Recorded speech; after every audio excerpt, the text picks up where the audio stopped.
hello friends welcome कर पायल express आउ एक न्यू ब्लॉग को आपण मैंने देखी पारे आम गचर के छोट छोट पणस होता आपण मैंने पूर्व वीडियो शेयर करी एवं देखो केते बड़ पणस हो सारी तो आम ए गोटे नवा केमी पणस कठा रेसिपीटा बनाऊँगी आपण मान सहित शेयर करी वीडियो फास्ट लास्ट पर्यटन देखूँ यदि भल लगी शेयर करेंगे सब्सक्राइब करेंगे देखो आपण मैंने मुझे गचर पणस गोटे नहीं आसी आपण मान सहित शेयर करी पणस कटा केमती बनाऊँ कौन कर वीडियो को जमा स्किप करेंगे फास्ट लास्ट पर्यटन देखिए चलते आम ए प्रस्तुत करवा पणस कटा तरकारी करें आपण मैंने डालमा भी करेंगे सबकि बन पारे सहज उपाय आपण मैंने वीडियो फास्ट लास्ट पर्यटन देखते चलतु सांग मैंने आम आज पणस कठा डालमा प्रस्तुत करवा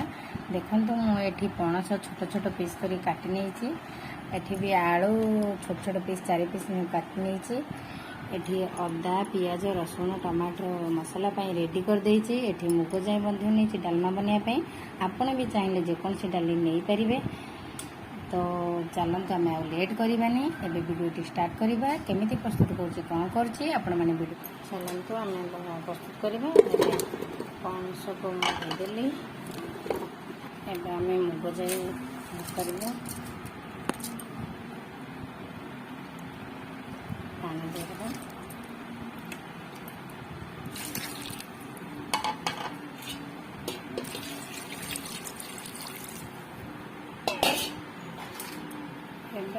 स्वाद अनुसार लवण पकेबा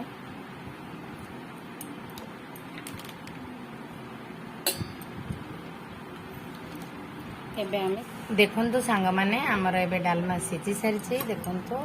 बहुत कलर आसीगला चलतु आम ए अलग प्रोसेसिंग जावा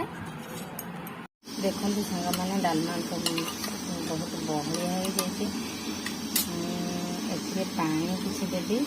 आपण मैंने पानी देला बेले ध्यान रखिए गरम पानी देते ठंडा पानी बिल्कुल देवेनि कहीं डालमार टेस्ट कमिज देखु सांग मैंने मु पानी ए गरम कर सारी चलते आम डालमार देदेबा देखु सांग मैंने मुझे पानी दे सारी डालमा के बहुत सुंदर है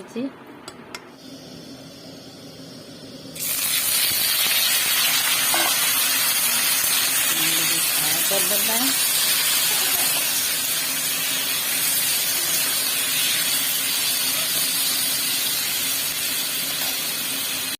एबे हमर चुंगुड़ी भजा रेडी हो जाइछि अदर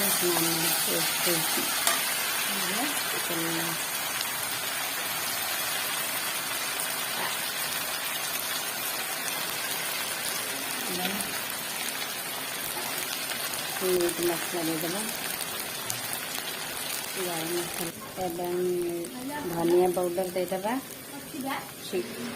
डालमा दे मसला देदेबा एवं मुझे डालमा में मसला दे सकती चुंगुड़ी की ऐड करदेबा एबे डालमा रे चुंगुड़ी पकई सारी